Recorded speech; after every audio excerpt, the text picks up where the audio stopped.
¿Escucha bien? Perfecto. Entonces empezamos. En primer lugar, agradecer a Carlos, agradecer al CEACIL y también a la Universidad Científica del Sur por esta iniciativa, por este congreso. Esperemos que, no sea, que sea el primero de muchos. Hemos pasado por 3 días y por, si mal no recuerdo, 35 ponencias de gran nivel y de mucho aprendizaje para todos nosotros, incluidos los ponentes también, aunque no los crean.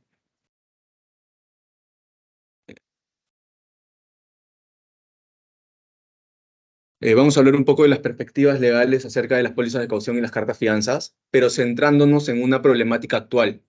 Eh, el día de ayer, el profesor Artigas de Chile nos comentaba acerca de los seguros de crédito, las pólizas de caución, las cartas fianzas, señalaba cuáles eran las similitudes que podían tener y cómo es que se podían diferenciar este tipo de productos, ¿no? Esta es la normativa aplicable a estos temas, a los temas de pólizas de caución y de carta fianza. Vamos a entrar a conceptos muy generales sobre qué es la póliza de caución, qué es la carta fianza, entenderla desde una perspectiva general, para luego ir entrando a los detalles que les comentaba, ¿no? Que es la problemática actual en el marco de contrataciones con el Estado. En principio, tenemos que la carta fianza, de acuerdo a nuestro Código Civil, es una garantía mediante la cual el fiador se obliga frente al acreedor a cumplir determinada prestación, en caso el deudor no la haya cumplido. Esto lo dispone el artículo 1869 del Código Civil. En esta definición podemos encontrar claramente cuáles son las partes, ¿no? El fiador, persona natural o jurídica que se obliga frente al acreedor a cumplir una determinada prestación en garantía de una obligación ajena si esta no es cumplida por el deudor. El acreedor, que es la persona natural o jurídica a favor de quien se emite la fianza, beneficiario. Y el deudor, que es la persona natural o jurídica que solicita la emisión de una carta fianza. Acá tenemos una especie de flujograma que nos permite entender de forma más didáctica cómo funciona la carta fianza. Existe un acreedor y un deudor que han firmado un contrato principal mediante el cual se han estipulado determinadas obligaciones y condiciones, ¿no? El acreedor, a fin de respaldar estas obligaciones a las que está, valga la redundancia, obligado el deudor, solicita una garantía, que en este caso podría ser una carta fianza. El deudor voltea donde un fiador, generalmente, y hablaremos ligado a compañías de seguro en este caso, o a empresas del sistema financiero, firma un contrato de fianza con el fiador y el fiador emite una carta fianza en la que el acreedor sería el beneficiario de esta. En el caso de las pólizas de caución, nuestra ley del contrato de seguros, que es el motivo principal por el cual celebramos este congreso, ya que se celebran 10 años de la ley del contrato de seguros, la ley 29946, dispone que en el seguro de caución, la compañía de seguros se obliga frente al asegurado a indemnizarlo en caso el contratante incumpla sus obligaciones contractuales o legales. Esto lo dispone el artículo 113 de la ley del contrato de seguros. Ahora, con la resolución SBS 332-2023, que está nueva y que es materia de muchos comentarios en el sector de seguros, aprovecho en felicitar a la SBS por esta resolución porque nos permite identificar ciertas diferencias en cuanto a los seguros entre los seguros de caución, fianzas y entre otras particularidades. Señala que el seguro de caución es el contrato de seguro que garantiza, ya empezamos a hablar de garantía, como si fuera una garantía, que garantiza a un tercero, que vendría a ser el beneficiario, las obligaciones de hacer o no hacer asumidas por el titular de la póliza, el contratante, resarciendo los daños provocados por el incumplimiento de este último.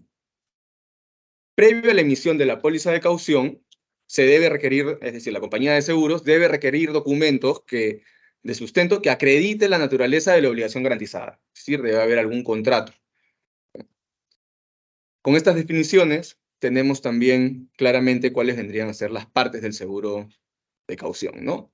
Tenemos a la compañía de seguros, que vendría a ser el garante, que es una empresa de seguros debidamente autorizada por la SBS, que se obliga frente al acreedor a cumplir una determinada prestación en garantía de una obligación ajena, un tercero, si esta no es cumplida por el deudor. Tercero, persona natural, persona jurídica, a favor de quien se emite la póliza de caución, quien solicita, es el beneficiario de la póliza de caución. Y el contratante, si es quien solicita la emisión de una póliza de caución, ¿no? Es la persona natural, persona jurídica que contrata con una compañía de seguros la emisión de una póliza de caución que garantiza estas obligaciones contractuales o legales, ¿no? Acá también tenemos otro flujograma de lo que sería, para entender fácilmente cuál es la función de la póliza de caución, básicamente muy similar al tema de la carta fianza. Y también sobre un concepto general, vamos a hablar de la ejecución y el rechazo, ¿no? ¿Cuándo se ejecutan estas pólizas de caución? ¿Cuándo se ejecuta la carta fianza? Y si se debe rechazar o no, qué particularidades debe tener, ¿no? La ejecución de las pólizas de caución o fianzas debe efectuarse de acuerdo, en principio, con las condiciones que se hubieran establecido en la póliza, fianza o certificado de garantía al momento que se requiera dicha ejecución.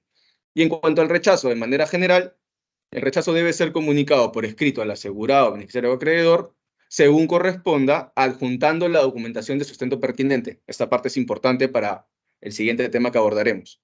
Dentro del plazo mencionado en la póliza o fianza y su certificado de garantía correspondiente. ¿Qué pasa si yo rechazo sin tener un sustento claro? De acuerdo al reglamento de infracciones y sanciones de la SBS, podría estar incurriendo en una infracción grave al rechazar solicitudes de cobertura de seguro sin contar con el sustento y o no comunicar el rechazo en el plazo establecido en la normativa vigente. Ello puede acarrear una multa de no menor de 20 UITs ni mayor de 100 UITs tratando de persona jurídica, entre otras disposiciones. Y acá ya empezamos a entrar un poquito a la carne de esta exposición, ¿no? Que son las particularidades de las cartas fianzas y pólizas de caución en un determinado marco, en el marco de contrataciones con el Estado, que es una situación que, desde mi punto de vista y por lo que he podido ver en mi experiencia, anda muy de moda, si lo podemos decir de alguna manera, ¿no? Antes de entrar a las garantías, de cómo funcionan las garantías en la ley de contrataciones, en el marco de contrataciones con el Estado, tenemos que señalar que la póliza de caución debe cumplir con determinados requisitos para operar como una garantía en la administración pública. Los requisitos están dispuestos en la Ley de Contrato de Seguros, en el artículo 114, y básicamente son 4, ¿no? Para que la póliza de caución opere como garantía en la administración pública, requiere que el contratante de la póliza sea el garantizado, que la falta del pago de la prima del contratante no extinga la cobertura, es decir, que la compañía de seguros no puede decir, no me ha pagado la prima de la póliza de caución, no puedo brindar cobertura. Que la compañía de seguros no pueda oponer excepciones, otro tema importante, yo lo tengo en consideración por lo que viene sobre todo.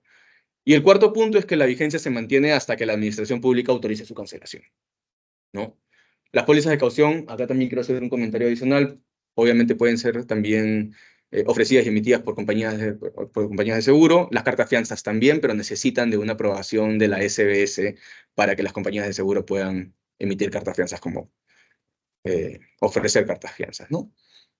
Y como les señalaba, acá ya entramos un poquito al detalle, ¿no? ¿Qué dice la ley de contrataciones con el Estado en cuanto a las garantías? Ya dejamos en claro que la póliza de caución y las cartas fianzas operan como garantías y que en todo caso la póliza de caución puede operar como una garantía ante la administración pública. El artículo 33 dispone: las garantías que acepten las entidades del Estado deben ser incondicionales, solidarias, irrevocables, acá viene otro tema importante, de realización automática en el país, y algo mucho más importante, al solo requerimiento de la respectiva entidad, bajo responsabilidad.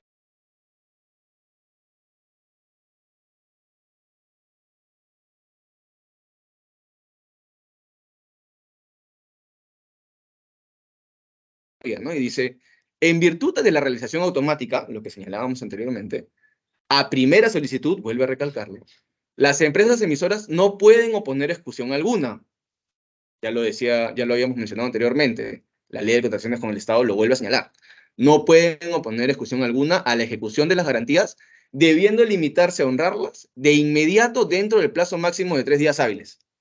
Compañías de seguro, entidades del sistema financiero, no me puedes oponer ninguna exclusión cuando yo te solicite la ejecución de una carta fianza o una póliza de caución en el marco de contrataciones con el Estado. Y vas a tener 3 días hábiles para emitir el cheque.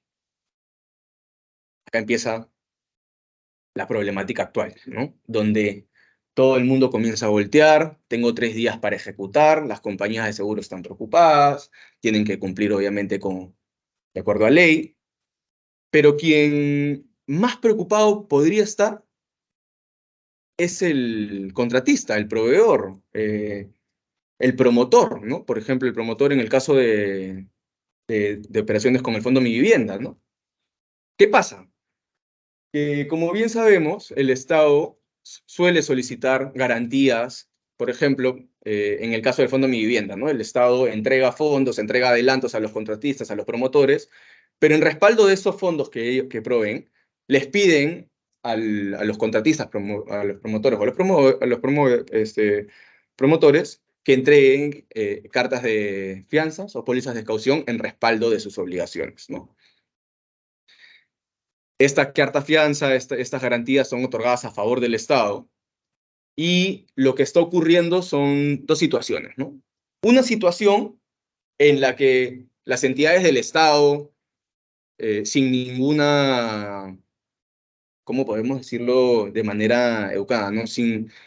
Simplemente deciden alegar algún incumplimiento, algún incumplimiento por parte del contratista y como están amparados en las normativas que hemos estado revisando, voltean y dicen, hay un incumplimiento del contratista, compañía de seguros, empresa del sistema financiero, ejecútame la póliza de caución, ejecútame la carta fianza, tienes 3 días para hacerlo. No. Hay otros casos en los que efectivamente hay un incumplimiento por parte del contratista, por parte del promotor, y obviamente el Estado tiene que hacer valer sus derechos y solicitar la ejecución de estas garantías, ¿no?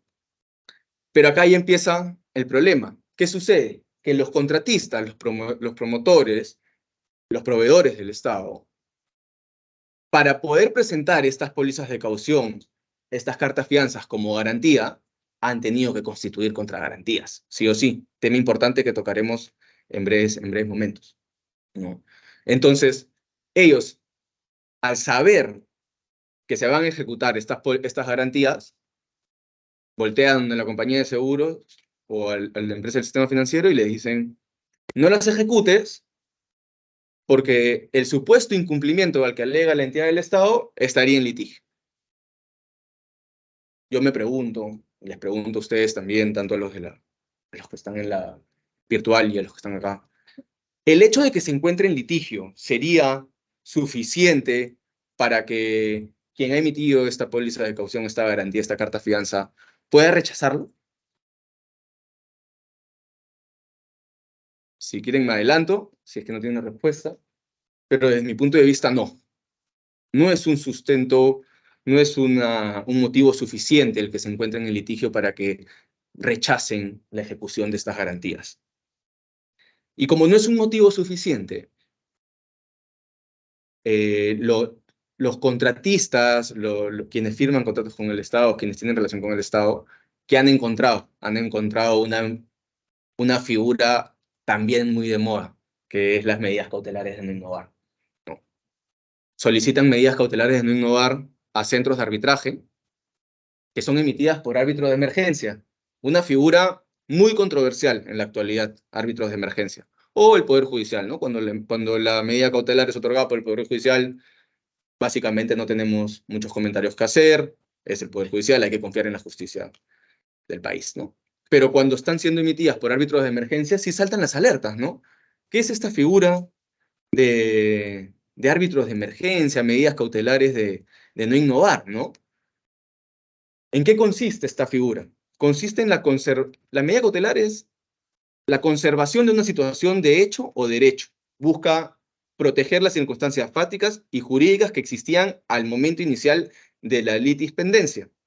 Estas medidas cautelares también son denominadas medidas de urgencia o emergencia solicitadas antes del inicio del proceso arbitral e incluso sin la constitución del tribunal. ¿Todos los centros de arbitraje cuentan con árbitros de emergencia? Algunos. El CEAR, el de la Católica, creo que sí lo cuenta. No obstante, centros de arbitraje como el de la Cámara de Comercio de Lima y AmCham cuentan con restricciones para acceder a un árbitro de emergencia cuando el Estado sea parte del arbitraje. En el caso de la Cámara de Comercio de Lima, lo que pide es que se haya pactado expresamente que pueden recurrir a la figura de árbitro de emergencia, y en el caso de AmCham simplemente dice que la figura de árbitro de emergencia en los casos, cuando el Estado sea parte, no aplica, ¿no? Yo denomino esta medida cautelar de no innovar como con la siguiente denominación, ¿no? Para mí es la chicharra paralizadora. ¿Se acuerdan de Chapulín Colorado? Así es la chicharra paralizadora. Porque ustedes pueden estar en el día 3 hábil que tienen para emitir el cheque, pueden haber tenido el cheque a la mano, lo pueden tener ahí impreso, su gerente general lo está firmando, pero viene el área legal y te dice, llegó una medida cautelar de no innovar, y tú te quedas así, inmóvil. No puedes hacer nada. Llegó una medida cautelar, y en la medida cautelar es que se está ordenando. Ordenan a las entidades del Estado abstenerse de solicitar la ejecución de las cartas fianzas y de las pólizas de caución, informar a las compañías de seguro de que si la entidad del Estado ha solicitado la ejecución de estas garantías, se abstengan de ejecutarlas, mientras se constituye el tribunal arbitral y mientras se va a dilucidar acerca de estos supuestos incumplimientos y temas. ¿Quiénes somos los afectados? Desde mi punto de vista, el ciudadano común, porque todas las obras se paran. Todas las obras están paradas mientras se resuelve este litigio.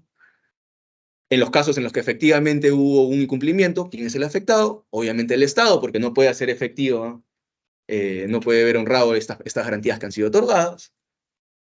Entonces ahí tenemos ya un problema grave, ¿no? ¿Qué ocurre? Que obviamente las entidades del Estado voltean y van donde la SBS y denuncian a las compañías de seguro, a la empresa del sistema financiero. SBS, no quieren honrar mi póliza de caución, no están honrando mi garantía, están yendo en contra de lo que dice la ley de contrataciones con el Estado. Tienen 3 días para hacerlo y no lo hacen. Pero ¿qué dice la ley de procedimiento administrativo general? El literal D del numeral 1 del artículo 257 del Todo de la Paz establece que obrar incumplimiento de una orden obligatoria a una autoridad competente, como lo es una medida cautelar, constituye una condición eximente de responsabilidad administrativa. Yo he podido tener acceso a determinados oficios del ente regulador de la SBS, que no entra a detalles a ver si es que estas medidas cautelares en los casos de árbitros de emergencia han sido emitidas de forma correcta o no. Lo dejan a criterio y análisis, obviamente, de las partes que están en la litis. Pero lo que dice es el único escenario en el que las compañías del sistema financiero o las compañías de seguro podrían no honrar estas pólizas de caución y estas garantías. Les señalaba también que el temor iba más que nada ligado, el temor de los contratistas, ¿no? De quienes contratan con el Estado, iba ligado a que habían constituido contragarantías para la emisión de estas cartas fianzas y pólizas de caución. ¿Qué es una contragarantía? Una contragarantía es una garantía, para la redundancia, constituida a favor de la empresa en respaldo de las fianzas o pólizas de caución que ha emitido. Si a mí yo, compañía de seguros, me pongo el zapato de la compañía de seguros, si a mí, compañía de seguros, me solicitan la ejecución de la póliza de caución o de la carta fianza que he emitido, tengo 3 días, firmo mi cheque, lo entrego al Estado, volteo y tengo mi contragarantía. Generalmente, las contragarantías, como veremos aquí, son garantías con desplazamiento las que otorgan, ¿no? Garantías dinerarias, que están obviamente depositadas en las cuentas ya de las compañías de seguros, ¿no? Las contragarantías, también vuelvo a felicitar a la SBS con la resolución número 332 y 2023 que hace referencia expresa a las contragarantías. Es muy importante tener una ley que nos permita ser de consulta real. Deben obedecer al marco normativo vigente, como el Código Civil, Ley de Garantías Mobiliarias, tema importante también que les dejaré ahora al final de mi exposición, la Ley de Títulos de Valores, así como lo pactado entre las partes. Mientras no se haya ejecutado la póliza o fianza, la empresa no puede disponer, obviamente, de las contragarantías, era lo que les señalaba, salvo pacto en contrario, ¿no? Las compañías de seguro también pueden pactar con el contratante que el efectivo recibido como contragarantía, que era lo que les decía, las garantías mobiliarias con desplazamiento, puede ser invertido y los intereses que estos depósitos generen pueden ser de propiedad de la compañía de seguros. Si no lo pactan, serán de quien emitió esta contragarantía, es decir, del contratista del Estado, ¿no? Independientemente de la constitución y o ejecución de las contragarantías, la empresa debe cumplir con el pago de la cobertura. Esa es otra casuística, ¿no? ¿Qué pasa si yo, compañía de seguros, no he constituido debidamente mis contragarantías? ¿Puedo oponerlo al momento de que me soliciten la ejecución de las garantías, de la póliza de evaluación de las fianzas? No, no es suficiente, ¿no? Es independiente a las contragarantías que se hayan generado. Y para terminar, lo que le señalaba, ¿no? Había un tema importante acerca de las garantías mobiliarias. Tenemos una especie de conflicto actualmente entre el régimen de garantía mobiliaria, el decreto legislativo 1400, que va a sonar confuso, pero entre comillas es el vigente, y la ley de garantía mobiliaria, la ley 28677, que en teoría es la derogada, pero en realidad es la que está vigente en la actualidad. ¿Por qué es la que está vigente en la actualidad? Porque aún Registros Públicos no ha podido implementar el sistema informativo de garantías mobiliarias, que es necesario para que este régimen, el decreto legislativo 1400, pueda entrar en vigencia. Tenemos ya algunos años, lamentablemente, con este pequeño conflicto. Y ahí mi recomendación es que cuando constituyan las garantías mobiliarias, las minutas de garantías mobiliarias, obviamente se rijan por la ley de la garantía mobiliaria, la ley 28677, pero tengan un apartado en el que hagan mención expresa del régimen de garantía mobiliaria, en el que señalen que una vez que entre en vigencia, obviamente serán parte de los artículos necesarios para la constitución de la garantía mobiliaria, ¿no? Eso es todo por el momento. Muchas gracias, ¿ah?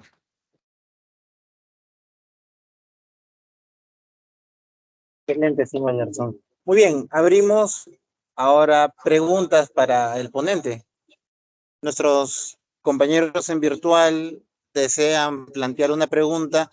He visto que por allí una colega colombiana ha comentado una cuestión relativa a su práctica, así que ¿alguien gusta formular una pregunta? De hecho, ayer el doctor Artigas hizo una exposición magistral, ¿no? En relación a seguros de crédito, en relación a pólizas de caución, diferenciándolas. Muy buena exposición, ¿no? Yo sé de Ecuador un poco. En Ecuador sé que estas pólizas de caución y estas cartas fianza son emitidas incluso sin contragarantía, sin ningún tipo de respaldo, ¿no? Jorge Andrés, ahí sí veo que estás con la mano levantada, por favor. Sí, buenas noches, ¿cómo están? ¿Qué tal, Jorge? ¿Cómo estás? Justamente les escribí por el chat porque Muy la bien. situación aquí en Colombia pues es un poco diferente. Aquí el tema de fianzas está casi que de la mano del tema de contratación estatal. Se fundamenta en el Estatuto de Contratación Estatal y está muy avanzado en el tema de lo que denominamos acá garantía de cumplimiento o garantía única de cumplimiento, con unos amparos definidos, unos valores y unas vigencias claramente definidas. Sumado a eso se incluyó una matriz de riesgos que es la que se encarga de establecer qué tipo de amparos se van a utilizar en la garantía única, y sumado a lo anterior se le ha adjuntado la garantía, sobre todo en los contratos, la póliza de responsabilidad civil extracontractual, Claro. que eso ha ayudado mucho para que haya, digamos que un complemento dentro de todo el tema contractual. También hay el tema de contragarantías, como lo tienen ustedes en Perú, como respaldo a las pólizas. En últimas, que es una discusión que siempre ha habido, de fondo pues se mantiene o tiene el manejo similar al de una fianza, de las del Código Civil. Entonces por eso pues se maneja el tema de contragarantía para después cobrar al deudor en caso de que resulte incumplido respecto al contrato. Y también se manejan también desde el punto de vista particular, es decir, en el sector privado, también garantías, pero más o con cierto, digámoslo así, con cierta influencia de la parte de la contratación estatal. En ese sentido, pues tratamos de manejarlas igual. No son a primer requerimiento. Aquí en Claro. caso de siniestro, el proceso que se adelanta es un proceso inicial ante la entidad estatal en el caso de administrativo, que antes tenía denominación de vía gubernativa, pero digamos que es una instancia inicial directa frente a la entidad estatal. El siniestro se declara con un acto administrativo que es susceptible de los recursos de ley, inicialmente frente a la entidad estatal, y luego ante la jurisdicción de lo contencioso administrativo. Entonces podemos estar en un proceso de este tipo contractual varios años. Eso tiene el problema que mencionaban ustedes de que muchas veces las obras resulten congeladas en el tiempo hasta que no se defina la controversia contractual. Ese es, digamos, que quizás la parte compleja, pero en cierta forma ayuda el hecho de contar con un debido proceso para que se puedan, pues, tener en cuenta las discusiones del caso. Por En supuesto. cuanto a la póliza, se disminuyó muchísimo el tema de exclusiones. Todo lo que hemos hablado en estos días de charlas, se ha podido evidenciar que tenemos unos clausulados bastante completos, con esas exclusiones también muy completas. En el caso de la contratación estatal, desde el 2007 que se hizo la modificación del Estatuto de Contratación, se resumieron a 4 únicas exclusiones que son las que se pueden interponer por la compañía de seguros, y digamos que eso hace en cierta medida que sea un poquito más ágil el proceso. Eso para ponerlos al tanto de lo que se maneja en el sector colombiano. Aquí estamos muy evolucionados en el tema gracias al tema de la contratación estatal, que es la que se ha encargado de impulsar bastante el tema de la garantía de cumplimiento o garantía única. Excelente tu participación, Jorge. De hecho, me ayuda muchísimo a encontrarle la vuelta a esta problemática que justo que presenté el día de hoy, ¿no? Súper interesante lo que comentas. Voy a investigar mucho más sobre en Colombia cómo se Por está aquí a la tratando este orden lo que tema. se les ofrezca. Perfecto. Yo estoy dictando acá en una universidad justamente el módulo de patrimoniales, y precisamente lo relativo a la garantía de cumplimiento, y con todo gusto, si requieres más información o el que quiera más información al respecto, con todo gusto. Excelente. Muchísimas gracias, Jorge. Muy valioso tu comentario. Veo también al profesor Artigas ahí, a quien hace un rato mencioné, que había hecho una exposición el día de ayer sobre seguros de crédito. Felicitarlo por la exposición, la verdad que es súper clara, súper didáctica, incluso sin material audiovisual. Un placer poder escuchar y compartir temas sobre también Chile, el profesor Artigas. Gerson, ¿tú me escuchas? Sí, perfecto. Excelente. ¿Te puedo hacer una pregunta? Sí, claro. Excelente, muchas gracias. Yo entiendo que las pólizas que acabas de describir, en el fondo, garantías abstractas, pago sin más que requerirlo, ¿no? Sin necesidad de demostrar el Correcto. incumplimiento del afianzado, ni cuál es el monto de los perjuicios que habría provocado el incumplimiento, el pago en tercero día, muy eficiente. Mi pregunta va dirigida a esa norma que permite emitir ese tipo de póliza. Está en un reglamento. Correcto. No está en la ley de contrato de seguro de Perú, según recuerdo. Y en Está. cambio, en la ley sobre contrato de seguro peruana está establecido el principio indemnizatorio, ¿no? Correcto. El seguro solo indemniza perjuicios. Entonces, ¿cómo entiendes tú que es compatible la norma del reglamento que permite este tipo de garantías, que son seguros, que se pagan sin tener que demostrar un perjuicio, con la aplicación del principio indemnizatorio que está en la ley?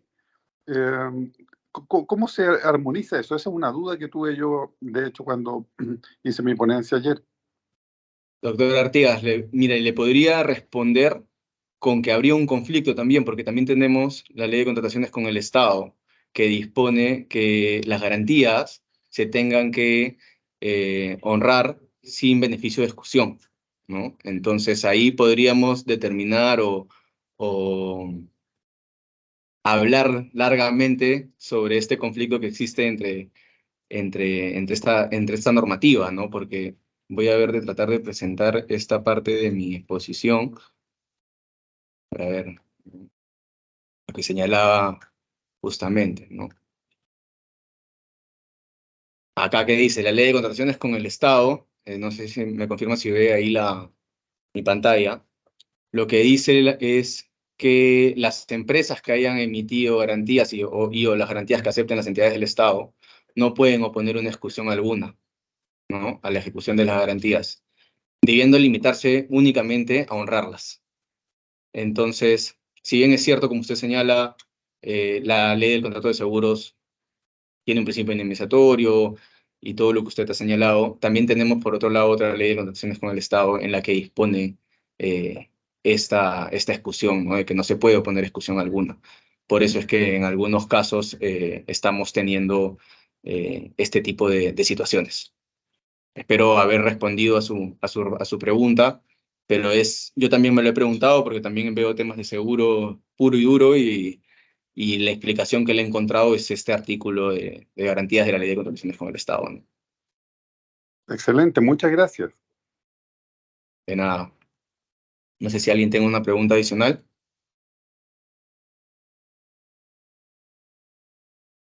Hay algunas ahí, creo, en el chat, ¿no? ¿Por qué se pide contrafianza si ya se está pagando prima por la póliza de póliza de caución? Generalmente las reemplazan, ¿no? Estas contragarantías. El importe de las contragarantías no suelen ser por el importe al 100% de la póliza de caución o de la carta fianza, son por un porcentaje nada más. Entonces, no es que sea un análisis tan a detalle acerca de si la prima corresponde o en algunos casos es solamente reciben la contragarantía, ¿no? Y tienen ahí una ganancia en el tema del interés una vez que que puedan invertir el depósito que tienen en sus cuentas. ¿Estamos, creo, ya, Carlos? Bueno, muchísimas gracias. Ha sido un placer estar acá, compartir ponencia con tanto catedrático en realidad. Muchísimas gracias. Muchísimas gracias, Gerson. Voy a ir a entregarte el certificado correspondiente.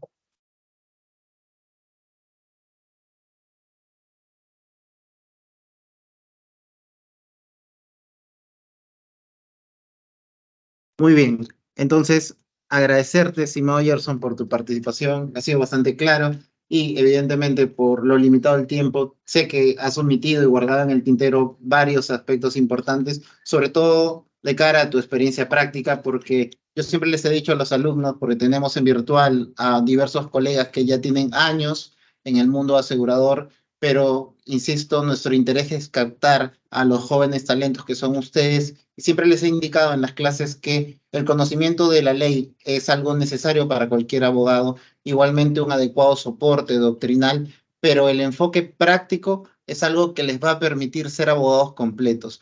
Y justamente Gerson ha destacado en diversos momentos de su exposición ese aspecto práctico que todos los abogados de Kennedy's Law pues poseen, y te agradecemos. Vamos a abrir luego coloquios para que podamos desarrollar más este tema y queremos entregarte el certificado correspondiente, así que miremos a la cámara, sonríemos para recordar este momento.